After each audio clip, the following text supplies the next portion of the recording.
Boa noite, pessoal. Sejam todos muito bem-vindos. Jesus possa continuar nos abençoando.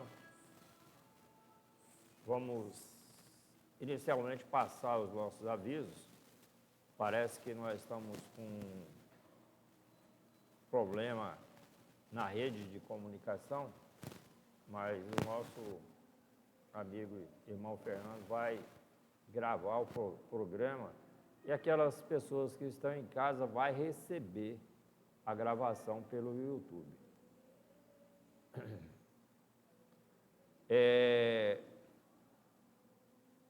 Passando os nossos avisos, nós vamos retomar as atividades assistenciais no dia 24, que é sábado, é um sábado. E no dia 24, às 18 horas, retoma a Escola de Estudos Espírita. Aquela situação que a gente sempre tem falado aqui. Inclusive, a indagação e foi a afirmação daquele profeta que falou assim: por falta de conhecimento, meu povo perece. E continua perecendo. E vai continuar perecendo. Porque o que afasta a ignorância é o conhecimento. Que afasta a sombra é a luz. E a luz do conhecimento vai nos conectar com a luz divina e possibilitar que a gente possa sofrer menos. Porque nós estamos aqui para ser feliz, né? Porque todos nós somos filhos do mesmo Pai. Agora nós precisamos reconhecer essa paternidade planetária, né? E depois, dia 8 e dia 9 e 10 de março, nós vamos fazer aquilo que a gente é acostumado a chamar aqui de cirurgia espiritual, apesar que agora mudou o nome. Agora é não sei o que de cura, tá? Todos estão convidados para ser paciente ou ser trabalhador, tá? Porque aqui abre-se os leques das oportunidades, tanto para servir como para ser servido. Jesus falou que há mais alegria e gosto em servir do que ser servido, né? Porque eu costumo assustar as pessoas falando que quando a gente retorna para a pátria espiritual, nós vamos chegar no mundo espiritual em 3 condições: como escravo de nós mesmos, como indigente ou como trabalhador do Cristo. E aí a gente tem que tomar essa decisão agora, enquanto a gente está respirando aqui sobre a terra, enquanto a gente está arrastando os pés aqui sobre a terra, né? Feitas essas considerações, hoje nós vamos falar sobre o capítulo 10 ainda, perdão das ofensas e da indulgência. Mas como eu havia prometido que a gente ia contar a história real, não é a história oficial. Porque a história real, ela é baseada no fato e no acontecimento como ele aconteceu. E a história oficial é aquilo que as autoridades autoriza passar para os documentos oficiais.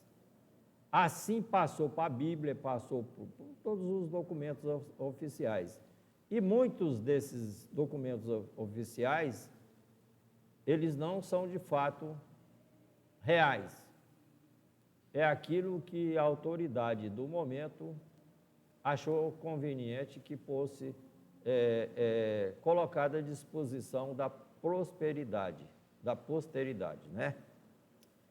E como eu havia falado, contando aquela história, como é que aquela história do sacerdote que teve aquele sonho, né, com a mãe de Maria, né, a Ana, a Santa Ana, né?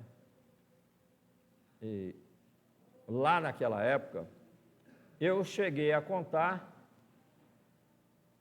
nós chegamos a falar de Maria com 5, 6 anos, sendo interrogada por aquela equipe de sacerdote lá do Sinédrio.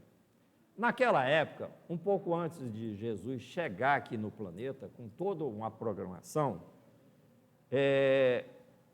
já existia 4 grandes religiões estruturadas aqui no planeta Terra. O judaísmo, o budismo, o hinduísmo e a religião oficial dos 3 reis magos.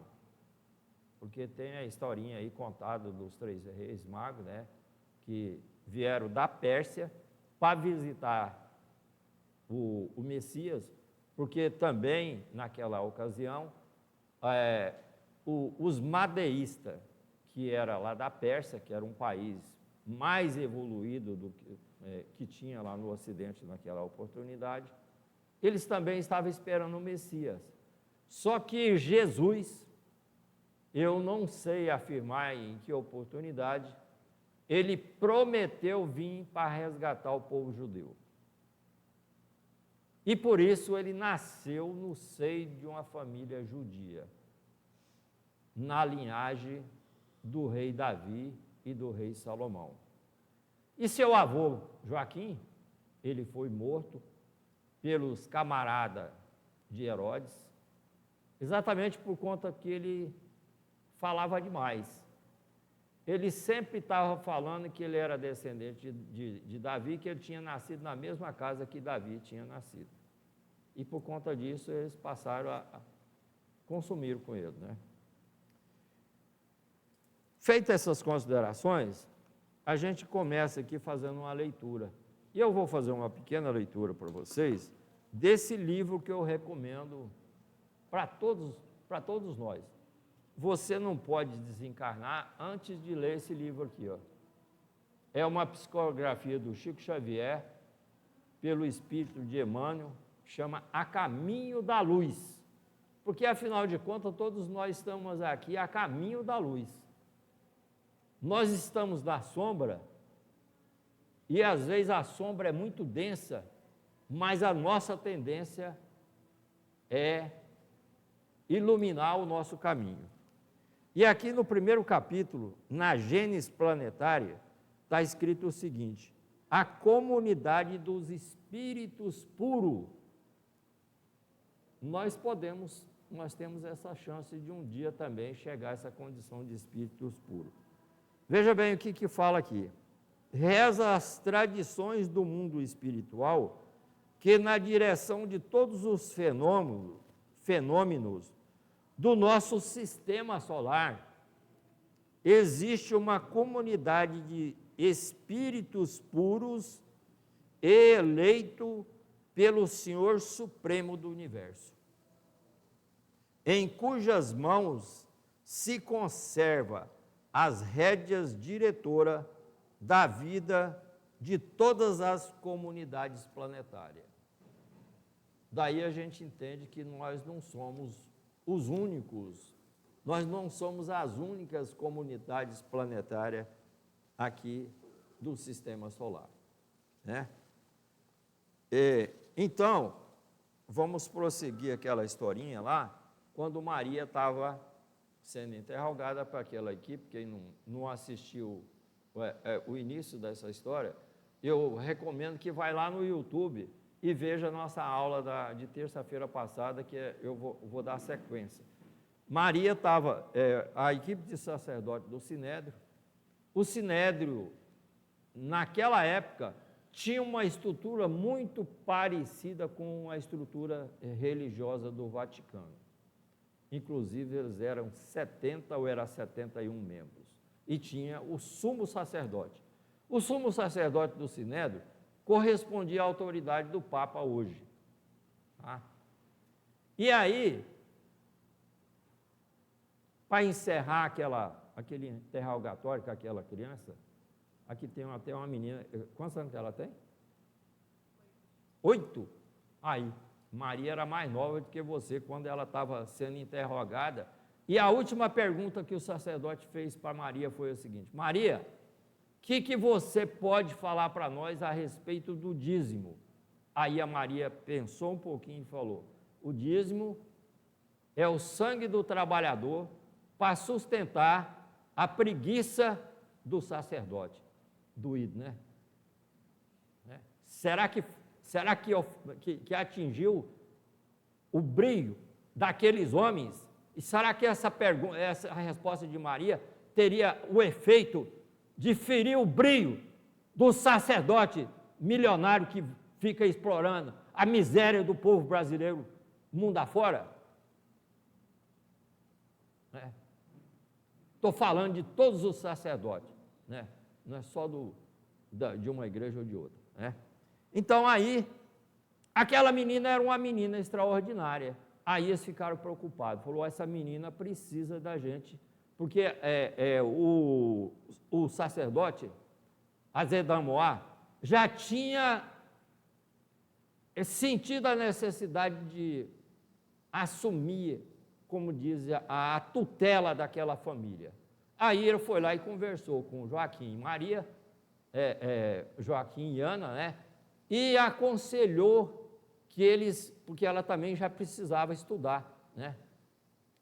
Falou: vamos convidar para levar essa menina lá para o seminário do templo de Salomão. Aí levaram a menina para estudar. Chegou lá, a menina começou a fazer a diferença. E aí, o que acontece? O sumo sacerdote, que não acreditava muito naquela equipe do Azedamoá, que achava que ali estava descendo um ser para ser a mãe do Messias, pensou o seguinte: o sacerdote estava assim meio em cima do muro, mas como o sumo sacerdote tinha uma filha que estava internada no templo, lá no convento, e ela era louca, varrida, e a Maria tinha, além de tudo, da inteligência extraordinária que ela possuía, ela tinha um magnetismo que contaminava as pessoas. Eu não sei como que aconteceu, que ela aproximou dessa louca, e essa louca começou a se acalmar, e a Maria começou a ser o remédio da loucura da filha do sacerdote. Aí o sumo sacerdote passou a também respeitar Maria e passou a ter cuidado, porque essa moça, se não tivesse ido para lá, certamente ela estaria correndo risco de vida, por conta da sua inteligência extraordinária. Aí ela ficou no convento, e o convento estava dividido, assim, porque qual que era a profecia? A profecia que o Messias vinha de uma virgem. Aí eles também se encarregaram de escolher um marido para ela. Aí eles escolheram José, que era um varão, um homem já adulto, e falou assim: vamos fazer o casamento dos dois e vamos fazer uma festa por 7 dias, uma semana de festa, porque aí dá tempo da notícia correr o mundo. Só que naquela época, as mulheres tinham uma lei lá que protegia as mulheres. Você oferecia a sua filha em casamento, até eu tenho, ou tinha, não sei, eu tenho uma tia-avó, que ela era muito bonita, e o meu tio-avô, muito esperto, arrumava os casamentos para as filhas mais feias e apresentava a ela. Essa história, mas eu sou muito antigo, né? Eu sei que eu sou desse tempo ainda, sabe? Aí, arrumar esse casamento, Mas naquela época a mulher tinha o direito de até, eu não sei se era 5, 6 meses depois de casado, para ver se aceitava o marido, para ver se aquele negócio ia dar certo, né? E foi aquele período que ela engravidou e que tem toda aquela historinha contada lá, que o anjo veio, o anjo falou com ela, depois o anjo falou com José e tudo, e a coisa foi acontecendo, né? E aí, Jesus, a família estava formada, porque eu sempre falo, e sempre vou afirmar isso, que a família é a primeira igreja de Deus em qualquer parte do universo. E aqui na Terra não foi diferente. Então a família, e por falar nisso eu vou contar uma historinha que eu até vi, eu acho que alguém até já conseguiu ver isso aí num vídeo do YouTube, que um cidadão, trabalhador, um dia chegou para sua esposa e falou o seguinte: fulana, tal dia, vamos dizer que é quinta-feira, ou quarta-feira, a minha família vem almoçar aqui, eu quero que você faça um almoço especial, porque faz muito tempo que eles não vêm aqui, né? Eu quero que você faça um almoço para a minha família. E aí, no dia combinado, na hora, ele chegou um pouquinho mais cedo para ver se podia chegar a tempo, se ela precisasse de alguma coisa que ele pudesse arrumar, né? E chega em casa, a esposa está deitada no sofá, vendo o celular. E ele vai na cozinha, não tem nada. Aí ele fala: meu amor, e o almoço da minha família? Aí ela olhou para ele assim, com o olho no celular, falou assim: ah, eles são de casa. Eles comem qualquer coisa que tiver na geladeira, né? E ele endoidou. Pegou uma mochila, pôs nas costas e saiu andando. E quando chegou na hora combinada, bateu na porta, ela foi lá para receber. Quem que estava lá na porta? Era o pai dela, a mãe delas e os irmãos dela. E ela ficou louca. Ligou para ele, falou: eu estou longe, eu precisei de sair, né? E ele meio que deu uma pirada, né? Aí ele respondeu para ela: eles são de casa, eles comem o que tiver na geladeira, né? Então a família, quando você entra numa família, você, tecnicamente, divinamente, você faz parte daquela família e não é por acaso que as famílias estão para ser apaziguada e para aparar as arestas. Se você já sente a responsabilidade de apaziguar consigo mesmo, apaziguar com a misericórdia divina e viver uma vida de cristão ou de gente civilizada, digamos assim, né? Porque ser cristão também não é tão relevante. O que é relevante é você ser responsável, ser ético, ser moralmente responsável e ser bondoso. E às vezes eu falo assim, é mais importante ser bondoso do que ser religioso. Já contei aquela historinha do Chico, né?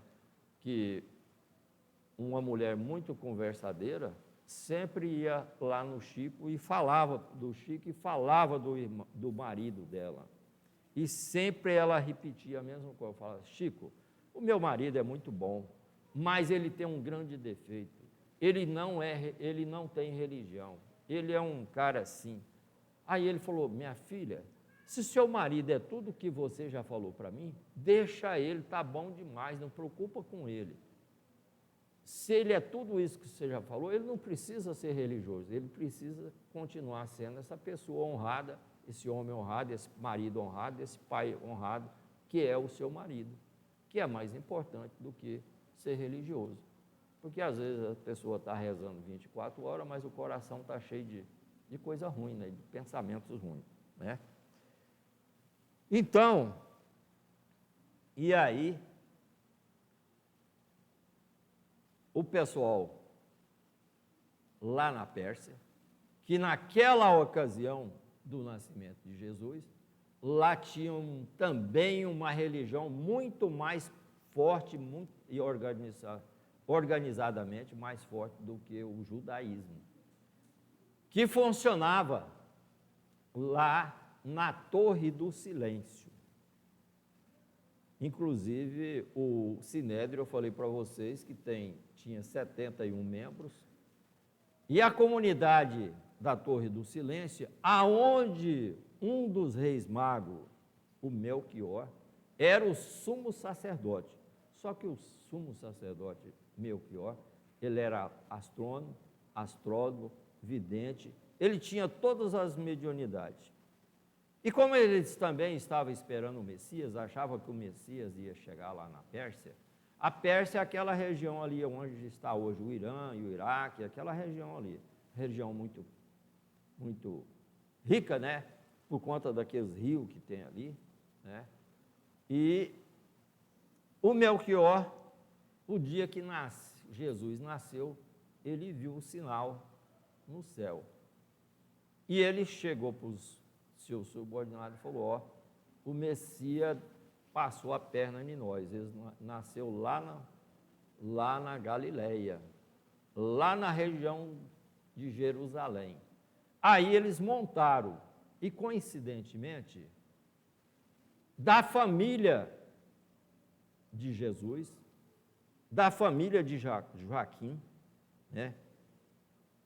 Tinha o José de Arimateia.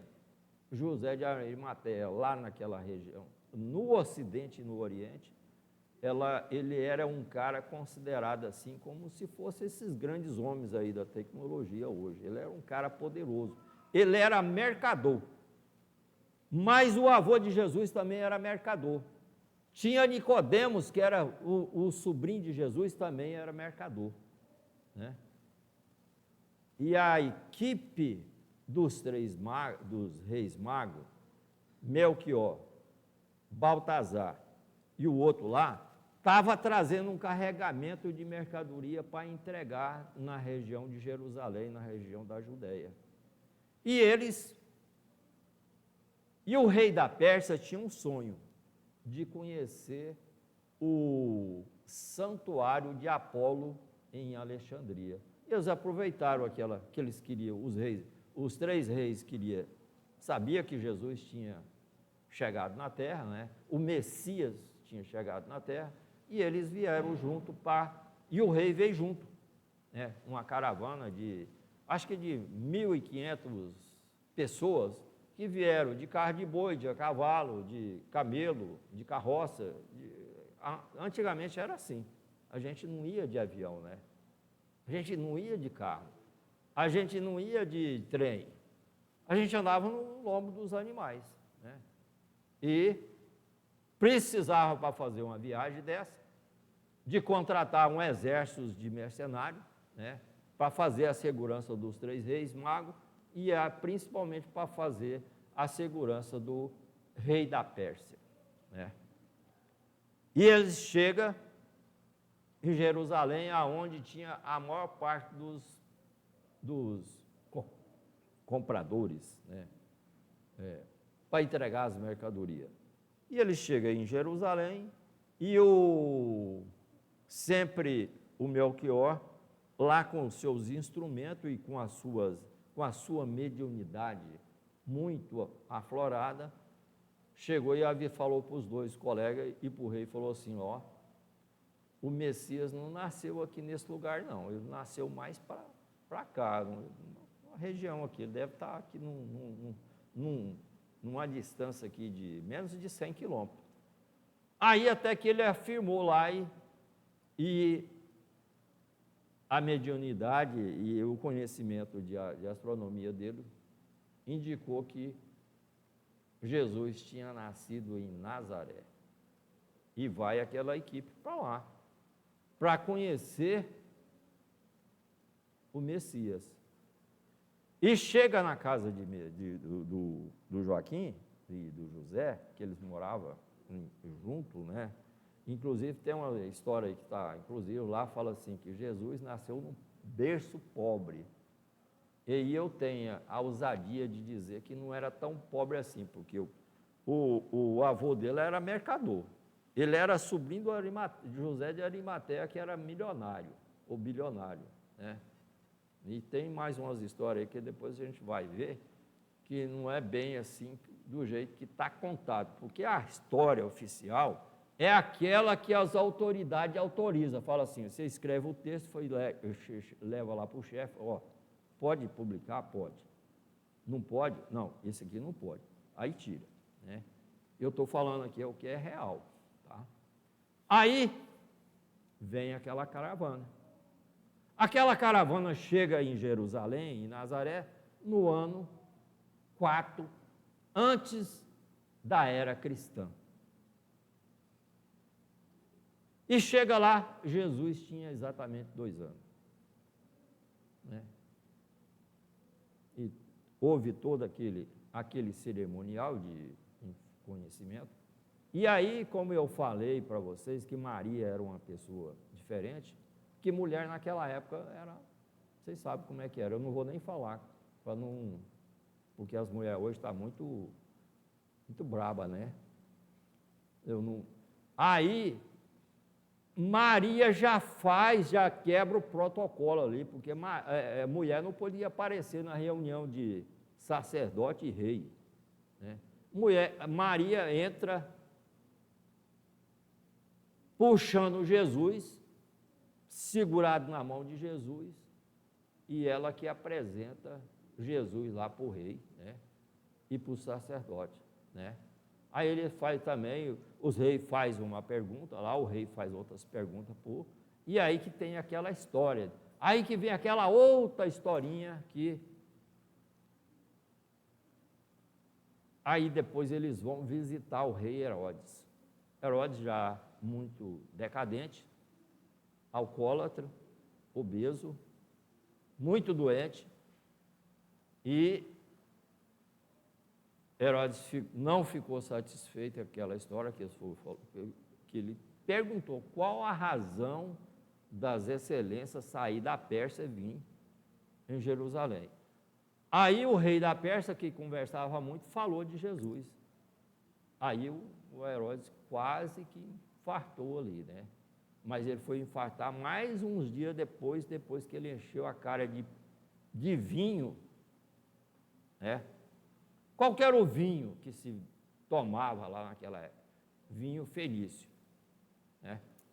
Bom, mas eu vim aqui para falar para vocês hoje, eu acho que nós vamos parar com a história por aqui, porque aí a gente prossegue no próximo capítulo. Na próxima oportunidade que eu vim aqui, eu vou continuar contando a história, porque eu quero falar das perguntas que os reis magos fizeram para Jesus e que a pergunta que o rei da Pérsia fez para Jesus, que Jesus tinha 2 anos. E ele também responde ao rei e ao sacerdote como se ele fosse um senhor de 40, 50, 60 anos, com a maturidade de um ancião, né? Então, nós vamos parar por aqui e vamos voltar aqui para o Evangelho, porque senão depois a dona Altair me cobra, fala que eu venho aqui e não falo o que ela pede para mim falar, porque eu sou mandado aqui também, né? Porque eu falei das mulheres aqui, ela manda de mim. Ela fala o que eu tenho que falar para vocês hoje, do capítulo 10, bem-aventurados. Eu vou até pegar um óculos velho aqui para ver se melhora aqui para mim. Vou ler um pedacinho aqui para vocês, para mim, porque senão depois ela vai querer me dar uma coça. Do capítulo 10, perdão das ofensas, tá?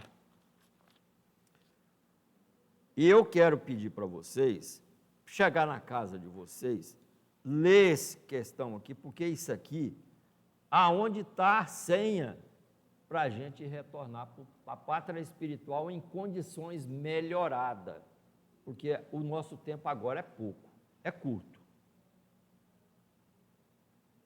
Porque Jesus falou que vai retornar para a pátria espiritual e ter o direito de continuar aqui só os mansos e os pacíficos de coração. E uma dos primeiros requisitos para a gente se tornar manso e pacífico é o perdão das ofensas. Vê o que os Espíritos escreveu. Quantas vezes perdoarei meu irmão? Pedro chegou para Jesus e fez essa pergunta para ele. Aí ele interroga Jesus ainda: devo perdoá-los não 7 vezes, mas 70 vezes 7? Aí Jesus responde: eis um dos ensinamentos que Jesus mais deve impressionar vossa inteligência e falar mais alto ao coração. Tá?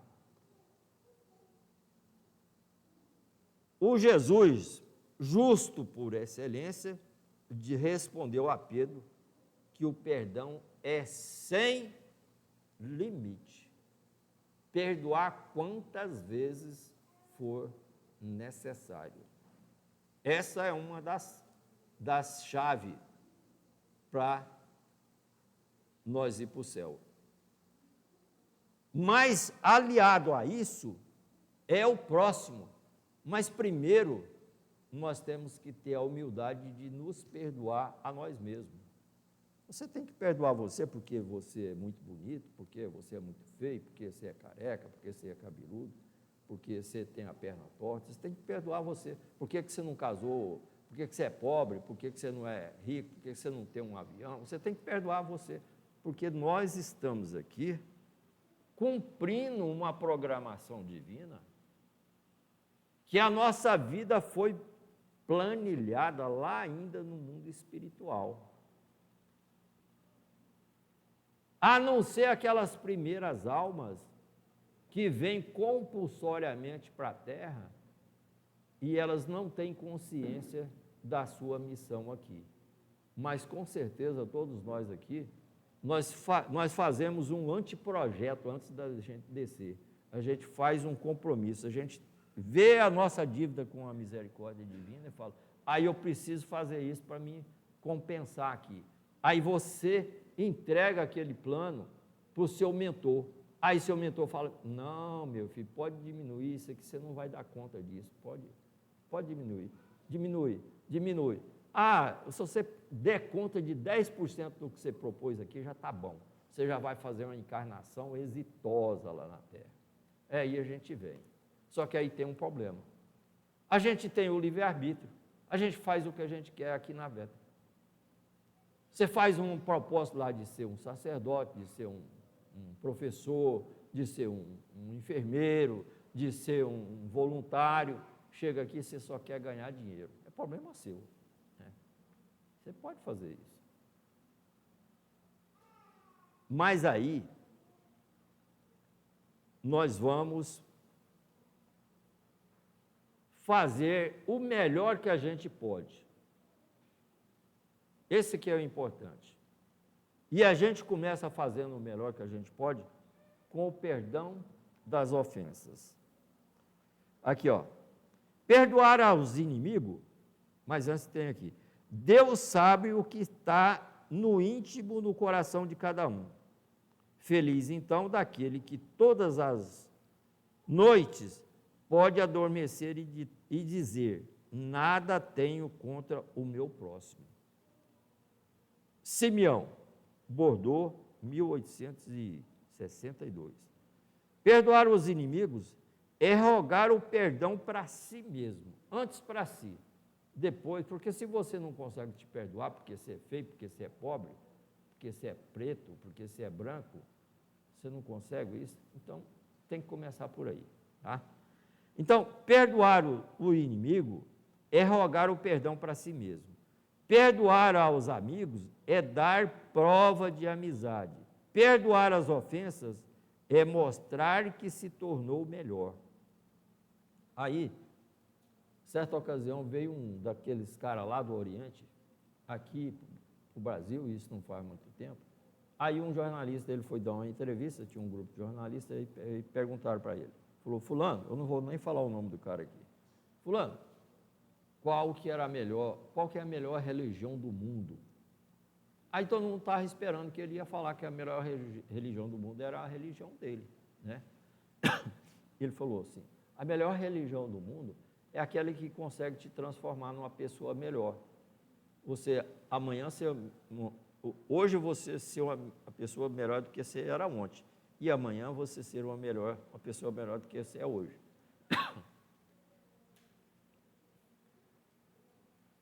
Esqueceram da minha água, mas traz para mim aí, Tarcísio, um copinho de água aí, porque já está quase na hora, mas eu preciso de avançar mais aqui.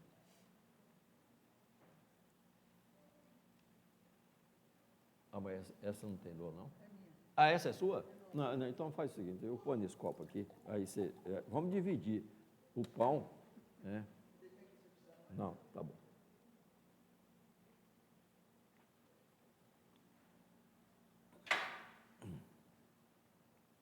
Então a gente começa e bobo daquela pessoa que fala assim, eu não perdoo, eu não levo desaforo para casa. Você precisa ter cuidado com isso, porque nós estamos no limiar de do novo avanço evolutivo do planeta. E Jesus falou para nós, aqueles que vão permanecer aqui, só aqueles que têm o coração limpo. Então, para nós limpar o nosso coração, nós precisamos aprender a perdoar. E há duas maneiras bem distintas de perdoar. Há o perdão dos lábios, esse é fácil, né? Eu perdoo fulano, perdoa fulana, tá? Mas há o perdão do coração. É esse aqui que nós temos que encarar. Perdão do coração. Perdão interior. E como é que a gente vai evoluir, avançar para essas condições, a gente chegar a esse ponto? Só através do conhecimento, através do estudo. Aqui, ó.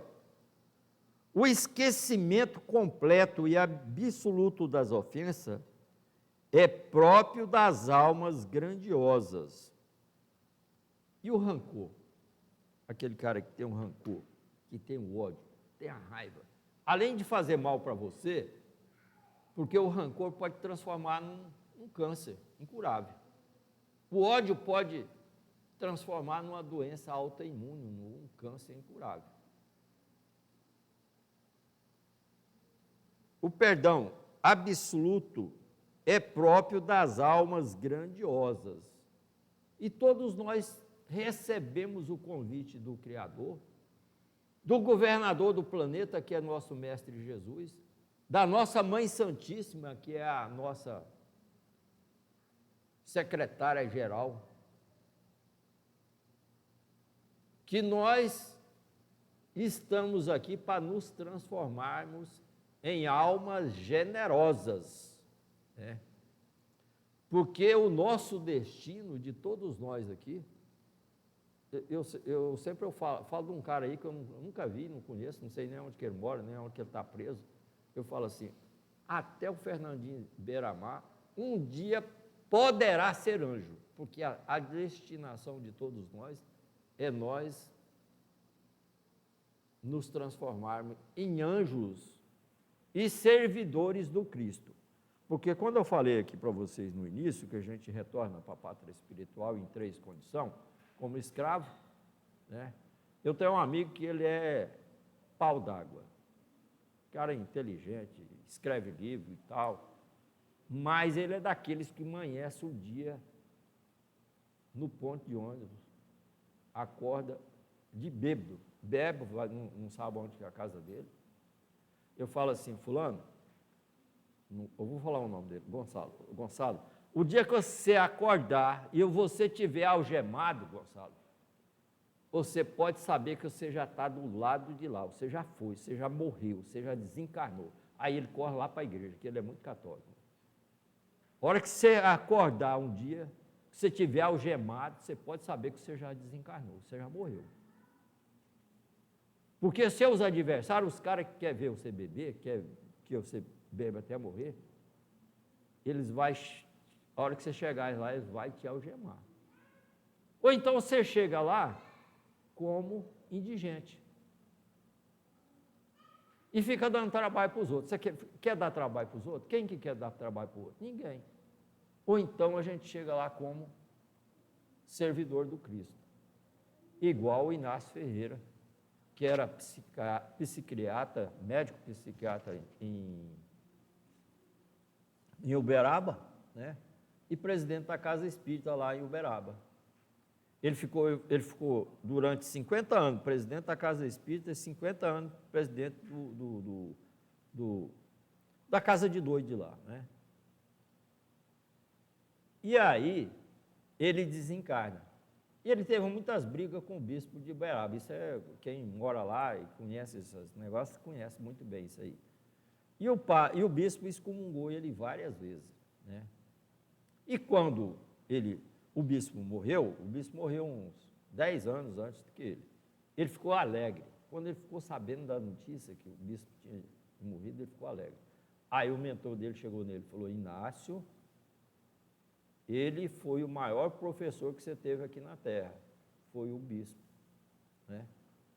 Aí ele chega lá no plano espiritual, no primeiro dia, ele acorda bem cedo, está numa enfermaria, uma cama muito limpa, né? E logo que ele levanta, chega a bandeja de café, as enfermeiras muito alinhadas ali, chegou, serviu ele ficou por ali, né? Aí dormiu, almoça. No segundo dia, a mesma coisa. No terceiro dia, ele já incomodado, falou assim: mas eu vou ficar aqui dando trabalho para esse povo até quando? Quando ele pensou assim, o mentor dele chegou junto, falou: Inácio, você acha que você já está podendo sair daqui? Ele falou: você acha que eu vou ficar aqui dando trabalho para o povo até quando? Eu preciso cuidar da minha vida. Ele falou: bom, se você quer cuidar da vida, eu tenho que te passar umas informações. Primeiro, você tem que saber o que você vai fazer com aquele dinheiro que você tem no banco. Ele falou: mas aqui tem banco? Tem, tudo que tem na terra tem aqui. Aliás, as coisas que tem na terra é cópia grosseira das coisas que tem aqui no mundo espiritual. Ele falou: então vou ter que te levar lá para você conversar com o gerente. Chegou lá, apresentou para o gerente pegou a ficha dele, falou que tinha uma fortuna lá. Aí o mentor falou: você vai fazer o que com esse dinheiro? Ele falou assim: eu fiquei 50 anos na terra cuidando de doido. Eu só sei cuidar de doido. Tem doido aqui? Ele falou: o que mais tem aqui é doido. Porque os caras dão a fazenda para a igreja, dá a casa para não sei quem, dá isso para isso, e chega aqui não tem nada disso, os caras ficam doidos. Eu posso fazer um hospital de doido aqui? Pode. Aí ele construiu o Hospital Esperança no mundo espiritual, que é uma outra história, né? Que eu acho que o nosso tempo aqui já encerrou.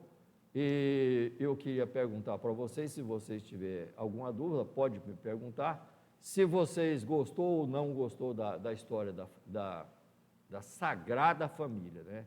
Porque isso é um termo utilizado pela Igreja Católica, mas eu acho que todos nós viemos lá da Igreja Católica.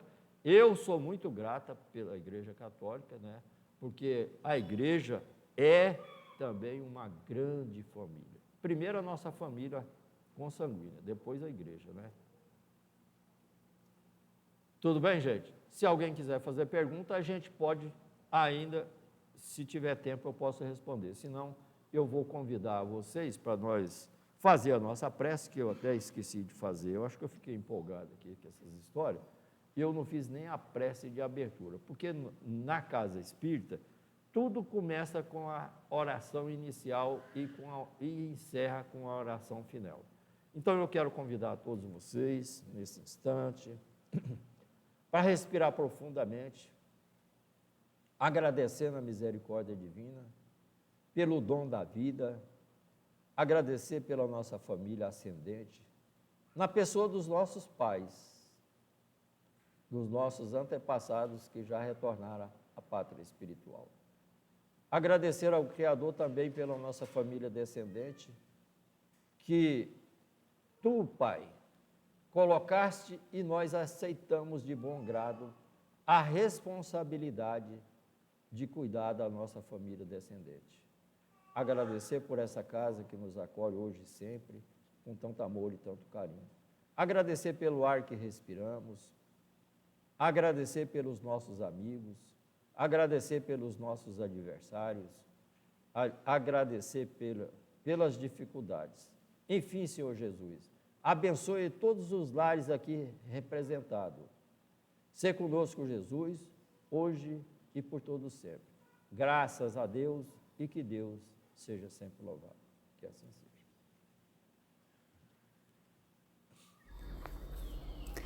Nos preparemos para o momento do passe e fluidificação das águas. Coloque um recipiente com água limpa para ser fluidificada. Irmãos, não importa aonde você está, quais as dificuldades que está enfrentando, Jesus está sempre pronto para vir em nosso socorro.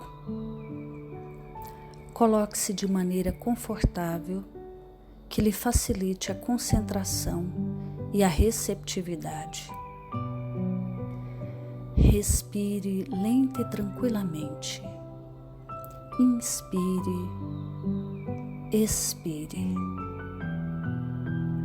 Inspire, expire. Encha seus pulmões de ar e solte bem devagar.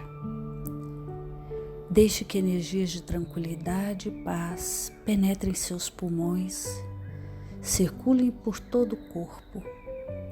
Sua alma, em harmonia com o corpo, se sente tranquila e em paz. Mentalizemos a passagem de Jesus. Dia claro, os raios dourados do sol iluminam a paisagem alegre de Cafarnaum. Casario branco, trepadeiras multicoloridas e pássaros saltitantes enchem a paisagem de otimismo. A notícia das curas atraía a multidão dos necessitados. Subitamente Jesus aparece, esguio e belo. A túnica desce-lhe até os pés. Ao pôr do sol, todos os que tinham doentes atingidos de males diversos traziam-nos, e ele, impondo as mãos sobre cada um, curava-os. Assim narra o evangelista Lucas. Mentalize Jesus se aproximando de você. Ele impõe as mãos amigas sobre a sua cabeça. Perceba que de suas generosas mãos caem uma cachoeira de águas claras e puras, vindas do seu amor a te banhar. Derramam-se em sua cabeça, descem pelos ombros, banham todo o seu ser, te trazendo paz, serenidade, equilíbrio. Limpam todas as impurezas e te pacificam. Sinta estas águas te banhando, limpando. Respire. Mentalize agora Jesus como sol diante de você. Sua luz, seu calor te envolvem. Sinta as energias curadoras que emanam do Cristo em sua direção. Ele ouve as suas preces. Confie nele. Seu amor é infinito e te acompanha e protege, oferecendo de tudo o que necessitas. Confie. Absorva as energias curadoras de Jesus. Sua luz te envolve. Sinta essas energias percorrendo todo o seu corpo. Sinta-se fortalecido e em paz. Senhor Jesus, divino amigo, estende as tuas mãos generosas, Senhor, e transforma estas águas em remédio para os nossos males físicos e espirituais. Guarda-nos, Jesus, em sua paz. Estende as vibrações de amor em benefício do meu lar, Senhor. Que aqui possa reinar a paz, a saúde, a tranquilidade. Nós lhe rendemos graças, Jesus. Fica conosco hoje e sempre. Graças a Deus. Faça uso da água fluidificada.